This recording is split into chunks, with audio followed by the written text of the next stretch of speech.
First contact and distress. The azure skies of Nereid 9 shimmered with the first light of dawn as Chief Researcher Lyra Tsona gazed through the observatory dome. The research outpost hummed with activity as her fellow Alorans prepared for another cycle of scientific exploration. The Aloran Confederation had established this remote facility to study the unique crystalline formations that dotted the moon's surface, structures that seemed to defy conventional physics and potentially held the key to revolutionary energy storage technologies. Lyra's translucent skin rippled with the blue-green hues of focused concentration as she adjusted the scanning equipment. The Alorans were known throughout the galaxy as brilliant scientists and peaceful explorers. Their photosynthetic skin allowed them to absorb energy directly from their surroundings, and their naturally empathic nature had made them respected diplomats in the galactic concord. Chief Tsona called her assistant Naren, his skin pulsing with the yellow tones of excitement. The deep core samples are showing unprecedented resonance patterns. The crystals appear to be communicating with each other across vast distances. Lyra's eyes widened, their bioluminescent glow brightening with interest. This could change our understanding of quantum entanglement entirely. Alert the team and prepare tow. The outpost's warning system suddenly blared to life, cutting her off mid-sentence. The observatory's transparent dome automatically polarized as a series of massive shadows fell across the landscape. Lyra's skin instinctively shifted to the pale white of alarm as she looked skyward. Unknown vessels entering orbit, announced the outpost's AI in its calm, measured voice. Configuration matches no known Concord signatures. Defensive protocols activated. Lyra rushed to the command center, where the outpost's small security team was already monitoring the approaching ships. The research station had minimal defenses. The Alorans had never needed military might in their scientific endeavors, protected as they were by treaties and their value to the galactic concord. 7 warships, reported Security Officer Valen, his skin a mottled pattern of anxiety. Heavily armed. They're not responding to hails. Open all communication channels, Lyra ordered. Make it clear we are a civilian research facility. Before they could broadcast their message, the command center screens flickered with an incoming transmission. The image that appeared sent ripples of dread through every Aloran present. The chitinous exoskeleton, multiple compound eyes, and razor mandibles were unmistakable. "Vaccine Collective," whispered Naren, his skin draining to ashen gray. The Vaccine were a relatively new presence in this sector of space, an insectoid species that operated as a hive mind. What little was known about them painted a grim picture. Resource-hungry expansionists who viewed other species as either useful tools or obstacles to be removed.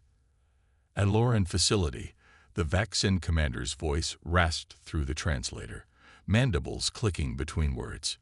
"Your research and resources are now property of the collective. Surrender immediately and prepare for integration." Lyra stepped forward, her diplomatic training taking over despite her fear. "This is Chief Researcher Lyra Tsona of the Aloran Confederation. We are a peaceful scientific outpost protected under Article 7 of the Galactic Concord. The crystals we study are of scientific importance, but have no. The Concord holds no authority with the collective," interrupted the Vaccine. "You have 1 orbital cycle to prepare for our arrival. Resistance will result in termination." The transmission cut off abruptly, leaving the command center in stunned silence. "Options?" Lyra asked, looking around at her team. "Our defensive capabilities are minimal," Valen stated grimly. "Designed to ward off environmental threats, not military assault. The nearest Aloran fleet is 17 cycles away at maximum speed," added another officer. Lyra's mind raced. The outpost housed 47 researchers and support staff. Brilliant minds, but not warriors. The crystal research was too valuable to lose, representing decades of work, but no scientific discovery was worth the lives of her people. "Prepare for evacuation," she ordered. "Priority 1 is personnel safety. Priority 2 is research data, and activate the quantum relay." The quantum relay was their newest communication technology, experimental and power-intensive, but capable of sending instantaneous messages across vast distances, bypassing the usual limitations of light-speed communications. It had never been field-tested for emergency use. "To whom?" asked Niren, already programming the relay. Lyra hesitated only briefly. "The humans." A murmur ran through the command center.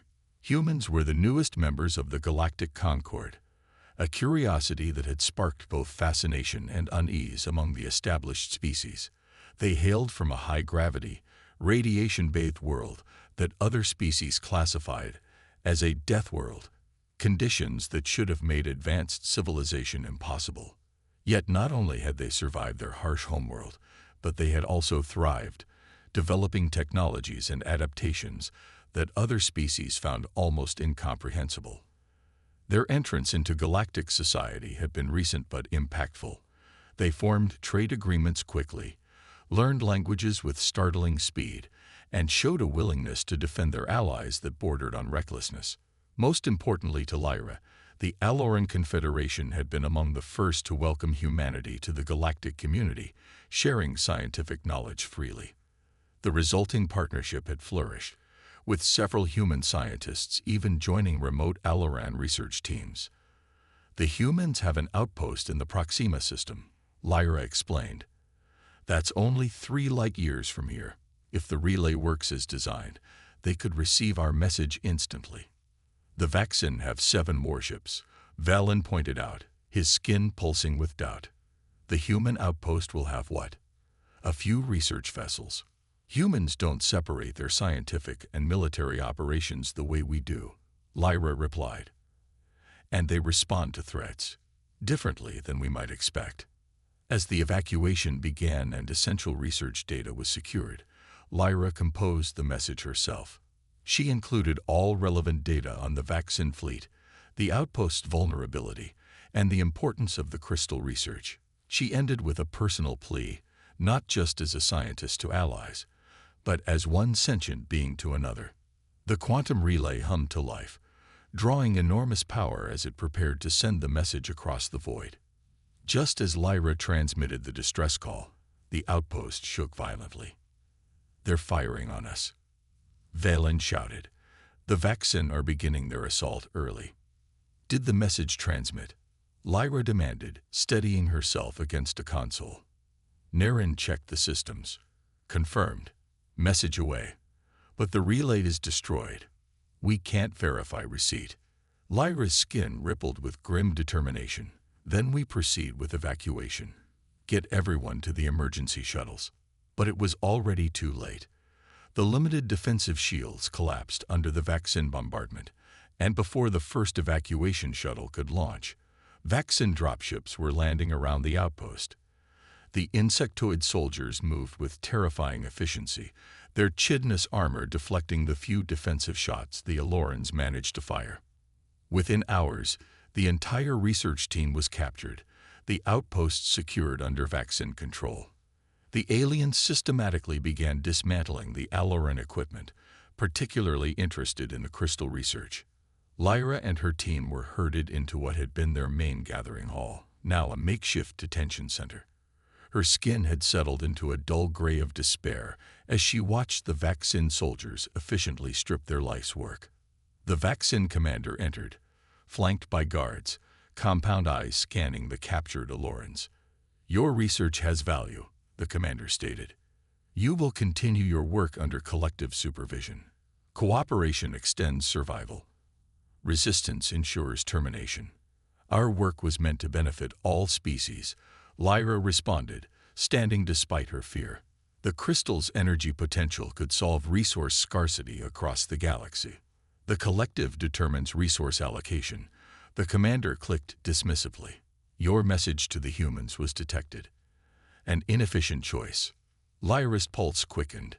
They knew about the message. "Humans are inconsequential," continued the commander. "A primitive species from an unsurvivable world. Their presence in this sector is minimal." "You don't understand humans," Lyra said quietly. The commander's antennae twitched in what might have been amusement. The collective understands all potential threats. Humans are biological curiosities, not warriors. One of the vaccine soldiers approached, chittering urgently to the commander in their native language. The commander's posture stiffened. Long-range sensors detect unusual disturbances at the system's edge, the commander announced. Likely sensor malfunction from your primitive equipment. But Lyra noticed the increased activity among the vaccine soldiers. Something had them concerned. Hours passed with the Allorans confined, permitted only to watch as their research facility was transformed into a vaccine outpost. Occasionally, Lyra caught fragments of urgent communication among their captors. It was almost a full cycle later when the entire facility suddenly vibrated with a low, resonant hum. The vaccine soldiers froze, antennae extended fully in what Lyra recognized as their alert posture. Impossible, she heard one soldier chittering to another. Not enough time. The commander burst into the detention area, mandibles clicking rapidly in their equivalent of agitation. What allies have you summoned? It demanded of Lyra. Before she could answer, the outpost's remaining sensors triggered, and even through the reinforced walls, they heard the unmistakable sound of multiple ships entering the atmosphere at combat speed. The vaccine communication devices erupted with panicked reports. The commander grabbed Lyra roughly. Explain this immediately. No response could arrive this quickly. Lyra's skin began to shimmer with the first hints of hope, a pale golden glow slowly replacing the gray of despair. I told you, she said simply. You don't understand humans. Outside, the sky of Nereid 9 darkened as dozens of ships dropped into low orbit. Ships of unmistakably human design. Utilitarian, blocky, and bristling with weapons that the Galactic Concord had never seen deployed, they moved with precise coordination that spoke of extensive combat experience. All communication channels suddenly activated at once, overriding the vaccine encryption with ease, and a calm human voice echoed throughout the facility. This is Admiral Helena Way of the United Earth Defense Force Rapid Response Fleet. We received a distress call from our Alloran allies. You are currently occupying a protected research facility and holding Concord citizens against their will. You have exactly 5 minutes to surrender and release all personnel. After that, we will take appropriate action. The vaccine commander's compound eyes darted between the screens showing the human fleet and Lyra's now brightly glowing form.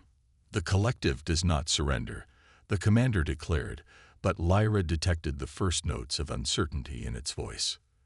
Then I suggest, Lyra replied softly, you learn quickly about Deathworlders. The Deathworlders' response. The vaccine commander's mandibles clicked rapidly in what passed for their species' version of nervous contemplation. Through the facility's viewports, the silhouettes of human ships continued to multiply against Nereid 9's azure sky, far more than should have been possible given the time frame. Impossible, the commander chittered to its officers. Their nearest outpost is 3 light-years distant. The message was sent less than 1 cycle ago. Lyra Tasana stood tall among her captive researchers, her translucent skin now pulsing with renewed hope. That's what makes humans unique, Commander. They don't accept impossibility. On the main view screen, Admiral Helena Way's face appeared. A human female with dark hair pulled tightly back, eyes that held both patience and something harder, something predatory. Humans look deceptively simple compared to most galactic species. No exoskeletons, no extra limbs, no obvious physical advantages. Yet something in their bearing always suggested hidden capabilities. Your 5 minutes have passed, Admiral Way stated calmly. We've detected 47 Alloran life signs and approximately 200 vaccine signatures. Final opportunity to withdraw peacefully. The vaccine commander raised itself to full height, compound eyes reflecting the screen. The collective does not recognize human authority. This facility and its occupants are claimed under right of conquest. Your interference violates sovereignty. Withdraw or face consequences. Way's expression didn't change. Understood. Please be advised that we will be minimizing damage to the research facility, but cannot guarantee the safety of vaccine personnel who resist.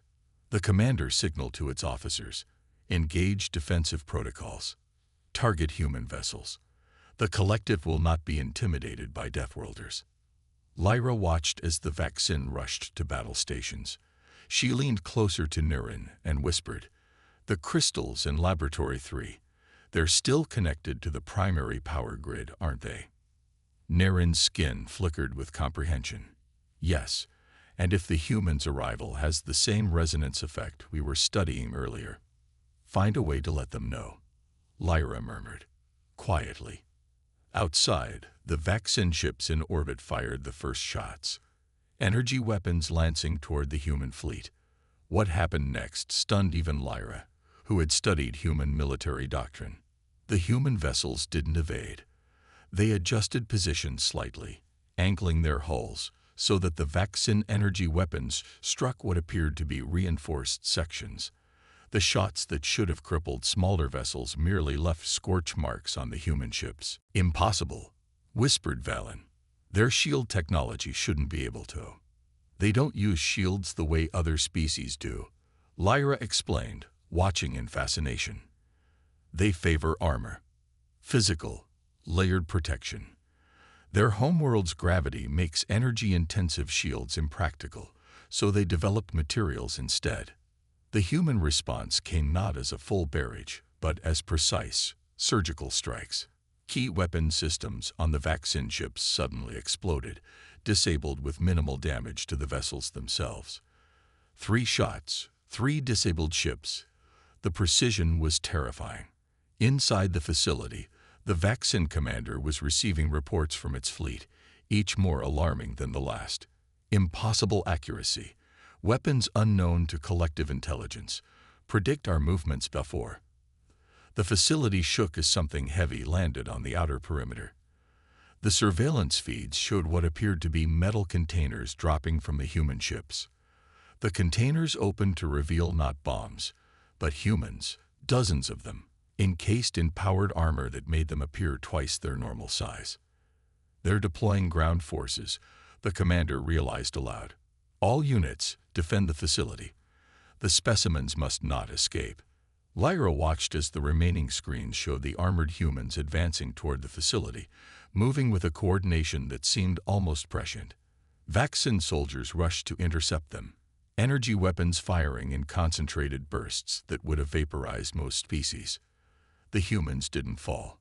Their armor absorbed hits that should have been fatal, and they returned fire with weapons that seemed designed specifically to penetrate vaccine exoskeletons. Where vaccine tactics relied on overwhelming numbers, the humans used the environment, using coverage and angles that the insectoid soldiers hadn't secured. "Why aren't they using their ship weapons to just destroy us?" one of the vaccine officers asked. "Because we're still in here," Niren answered, unable to contain himself. "They're coming to get us out." The vaccine commander turned to the Eloran prisoners, mandibles flexing with new understanding.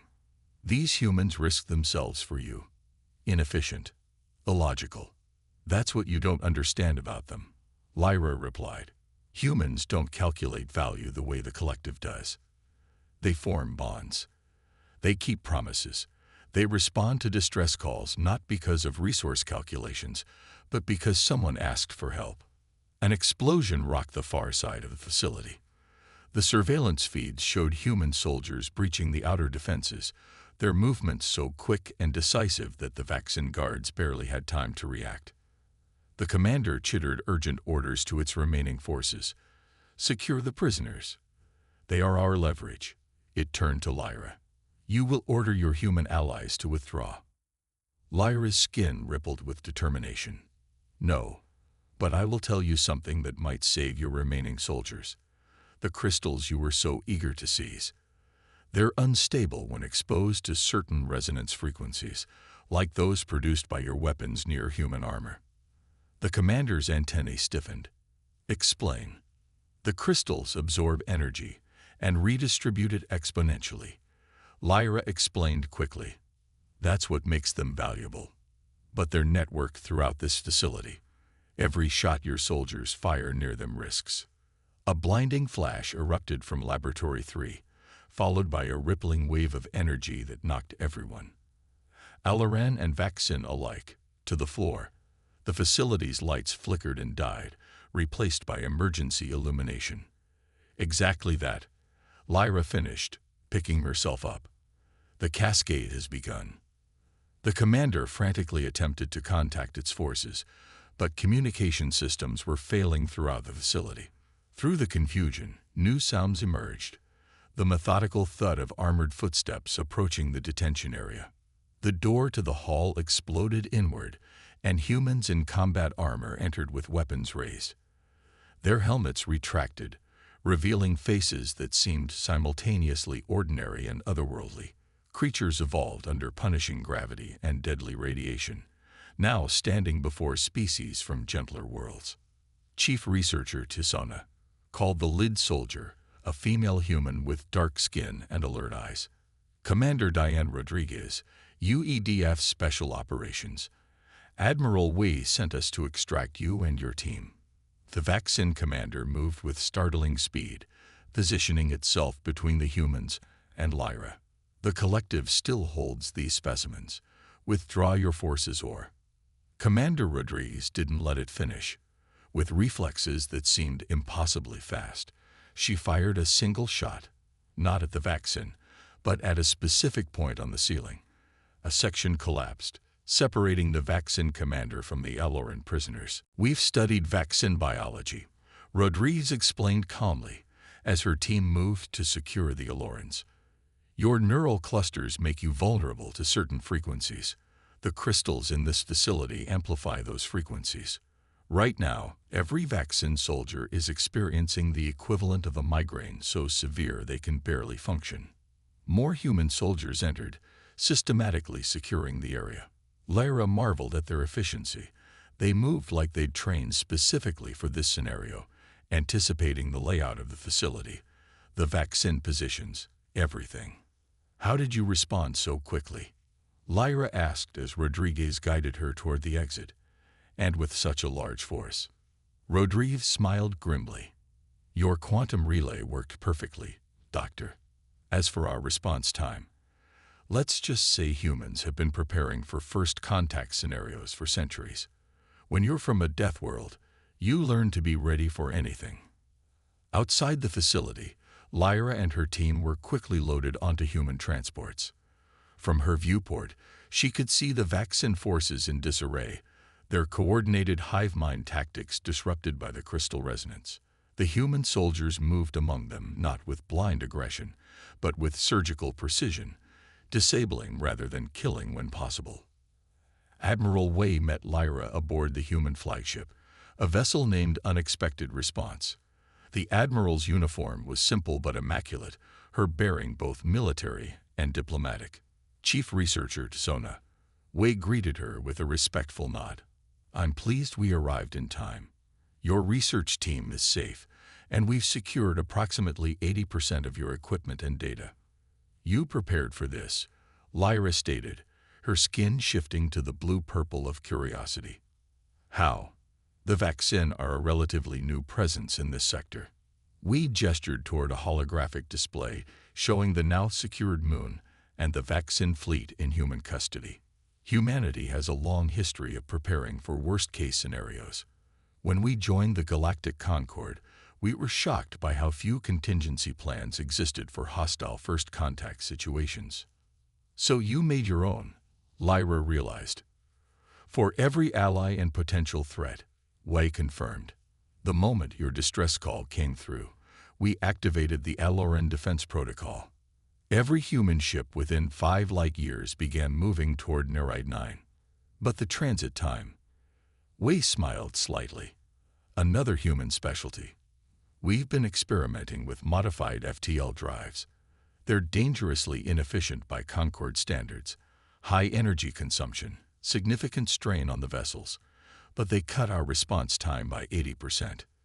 You risked your ships and crews, Lyra said, understanding dawning in her luminescent eyes. To save 47 allies. Yes, Wei said simply. That's what humans do. In the days that followed, The full extent of the human response became clear. Not only had they arrived with overwhelming force, but they had also executed their rescue with minimal casualties. Only 12 vaccine soldiers had been killed, those who had directly threatened Aloran lives and refused to stand down. The rest were detained and would be returned to vaccine space with a clear message. The Aloran Confederation was under human protection. The crystal research was not only preserved but enhanced. Human scientists, fascinated by the resonance effect that had disrupted the vaccine neural networks, offered new perspectives that accelerated Lyra's research by years. 1 week after the incident, representatives from across the Galactic Concord arrived at Nereid 9 to assess the situation. The Concord had never witnessed such a rapid and decisive response to aggression, particularly from its newest member species. The Jurifax delegate, an ancient species known for their caution, approached Lyra as she supervised the rebuilding of her laboratory. The humans responded with overwhelming force to protect 47 scientists. The delegate observed, multifaceted eyes blinking with concern. This suggests a disturbing militarism. Lyra's skin rippled with disagreement. If they were militaristic, they would have simply destroyed the vaccine fleet from orbit. Instead, they risked their own people to save mine and minimize casualties on all sides. But such response capabilities, the delegate persisted. Such weapons, the Concord protocols require disclosure of military assets. Perhaps, suggested Admiral Way, joining the conversation, the Concord protocols need updating. The galaxy is clearly more dangerous than your treaties acknowledge. The human admiral gestured toward the horizon, where Aloran and human teams worked side by side to rebuild the research facility. Humanity doesn't want war, delegate. We've had enough of it in our own history. But we understand something that the Concord seems to have forgotten. Peace requires both diplomacy and the capacity to defend it. The Jurifax delegate retreated, clearly unsettled by this philosophy. But Lyra understood. As she watched humans working alongside her people, these strange beings from a world that should have killed them, who had crossed impossible distances to answer a call for help, she realized that the galaxy had fundamentally changed. The story spread quickly across Concord space, how a simple distress call had summoned an unstoppable fleet of Deathworlders who moved faster than thought possible, fought with unprecedented effectiveness, and yet showed restraint that belied their fearsome reputation. The Vaccine Collective withdrew from 3 other systems they had been probing, suddenly wary of territories with human connections. Other predatory species throughout the sector reassessed their expansion plans, and throughout Concord space, a new understanding emerged. The humans, these newcomers from an improbable world, were not just allies to have in scientific endeavors and trade negotiations. They were the allies you wanted when everything went wrong. 6 months later, the research outpost on Nereid 9 was fully operational again, now with a permanent human presence. The crystal technology had progressed rapidly under joint Aloran-human research, promising to revolutionize energy storage throughout Concord space. On the anniversary of the incident, Lyra stood with Admiral Way at the newly constructed memorial, a simple monument honoring the 5 humans who had been injured during the rescue operation. You know, Way said reflectively, before we joined the Concord, many of our people worried that we'd be seen as too aggressive, too paranoid for peaceful galactic society. And now, Lyra asked, her skin glowing with the warm gold of friendship. We gazed upward, where the silhouette of a human defense platform now orbited protectively around Nereid 9. Now I think perhaps we were exactly what the galaxy needed, a reminder that peace isn't just the absence of conflict. It's the determination to stand between your friends and harm, whatever the cost. Lyra's skin shifted to match the Admiral's uniform color, the highest form of Aloran respect. On behalf of my people, I can say with certainty, the galaxy is fortunate that humanity answered our call. Admiral Way smiled, the expression somehow containing both warmth and the unmistakable confidence of a species that had evolved on a world that had tried its best to kill them, and had failed. That's the thing about humans. Dr. Tsona, she replied. We always answer the call.